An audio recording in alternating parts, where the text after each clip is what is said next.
Hello दोस्तों, स्वागत है आप सभी का हमारे चैनल शेयर मार्केट में। बात करेंगे येस बैंक और डिश टीवी के केस के बारे में। और साथ ही साथ ये बात करेंगे कि अगर येस बैंक के फेवर में चीज़ें आती हैं तो डिश टीवी में क्या हमें चेंजेस देखने के लिए मिलेंगे, स्टॉक कहाँ तक भाग सकता है, और अगर डिश टीवी के फेवर में चीज़ें रहती हैं तो येस बैंक को क्या नुकसान हो सकता है, साथ ही साथ डिश टीवी पे उसका क्या इम्पैक्ट पड़ेगा। ये स्पेशल वीडियो उन लोगों के लिए है क्योंकि काफ़ी लोगों के कमेंट आ रहे थे, उन्हें सिर्फ आधी न्यूज़ देखने के लिए मिल रही थी और वो समझ नहीं पा रहे थे कि पूरी सिनेरियो क्या है, पूरा केस क्या है। तो हम इसमें वही की बात करेंगे, लेकिन अगर आपने ये सभी चीज़ें आपको पता है तो आप डायरेक्ट स्किप कर सकते हैं ताकि आपको जो मेन पॉइंट है कि अब आपको क्या करना चाहिए उस पर जा सकते हैं। तो अभी यहाँ से वीडियो शुरू करते हैं। What is the yes bank and dish TV case about.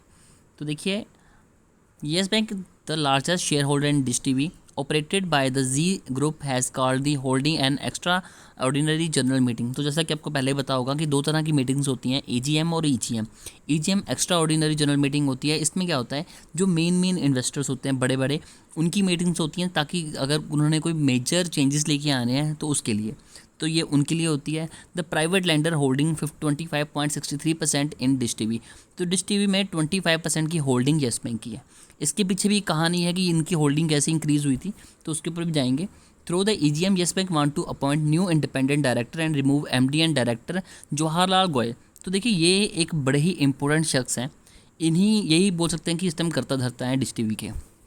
लेकिन येस बैंक को यहाँ पर थोड़ी सी चीज़ों को चेंज करना है। वो चाहते हैं कि एक नया इंडिपेंडेंट डायरेक्टर भी अपॉइंट किया जाए, क्योंकि उन्हें लगता है कि जवाहरलाल गोयल ने जो OTT प्लेटफॉर्म पे इन्वेस्टमेंट की है, OTT यानी कि जैसे कि आप नेटफ्लिक्स, अमेजोन प्राइम यूज़ करते हैं तो वो OTT प्लेटफॉर्म है, उनके ऊपर जो इन्वेस्टमेंट करी है उसमें इन्होंने काफ़ी ज़्यादा फ्रॉड किए हैं, क्योंकि ये उस चीज़ों को डिस्क्लोज़ करने में असमर्थ साबित हुए। तो ये रीज़न है कि येस बैंक इनके ऊपर थोड़ा सा एलिगेशंस लगा रहा है, और उसी के लिए ये EGM भी करना चाहता है कि ये मीटिंग में सभी चीज़ें क्लियर हो। In May 2020 Yes Bank invoke the pledge share of Dish TV and it emerge the largest investor. तो इन्होंने जो प्लेज शेयर थे उन्हें इन्वोक कर दिया और ये बन गया लार्जेस्ट इन्वेस्टर 25% की होल्डिंग के साथ। Subsequently in February 2021 dish TV approval the right issue of 1000 crore. तो यहाँ पर डिश टीवी ने कहा था कि 1000 करोड़ के हमें राइट इशू करने हैं जिसे हम फंड रेज करेंगे, लेकिन येस बैंक ने उसके लिए भी मना किया था कि ऐसा ना किया जाए। उसके बावजूद इनमें खटास होनी शुरू हो गई और यहाँ पर चीज़ें बिगड़ गई। अब बेसिकली यहाँ पर दो चीज़ें हो सकती हैं मेनली।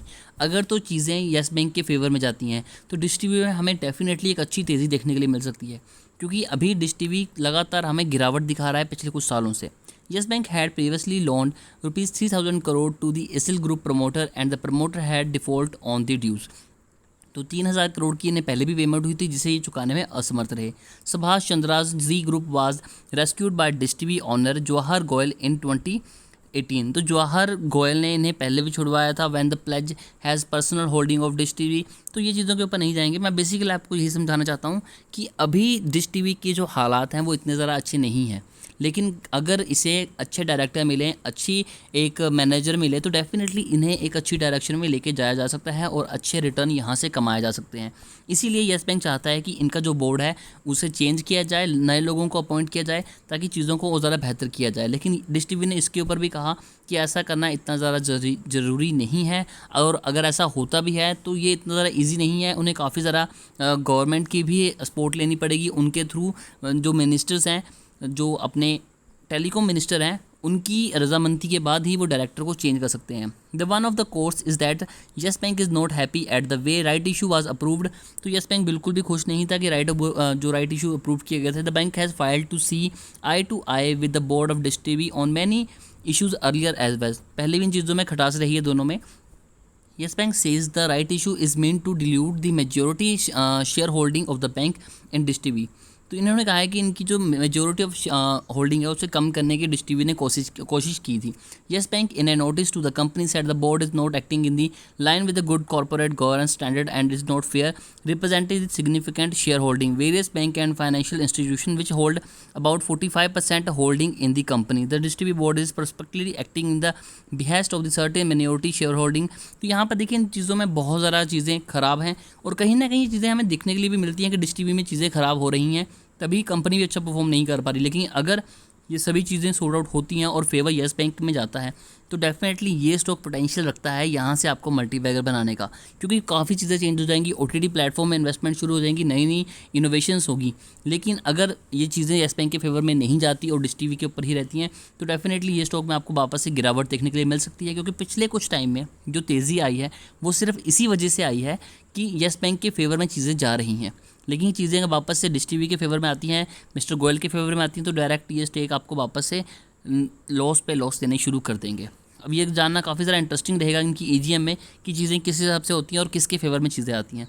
तो इस चीज़ का बेसब्री से इंतज़ार कीजिएगा अगर आपके पास डिश टीवी के शेयर हैं। बाकी अगर आप फ्रेश बाइंग के बारे में सोच रहे हैं तो मैं आपको एडवाइस दूंगा थोड़ा सा वेट कीजिए, रिजल्ट आने दीजिए। लेकिन अगर आपके पास स्टॉक्स हैं और आप उनके ऊपर प्रॉफिट कमा रहे हैं तो डेफिनेटली आपको घबराने की ज़रूरत नहीं है, थोड़ा सा वेट कीजिए, आपको अच्छे रिटर्न मिलने की पूरी संभावना है। तो अभी के लिए दोस्तों इतना ही। वीडियो अच्छी लगी तो वीडियो को लाइक कीजिए और ज़रा अपडेटेड वीडियो के लिए चैनल को सब्सक्राइब करके बेल आइकन को दबाना बिल्कुल भी मत भूलिएगा।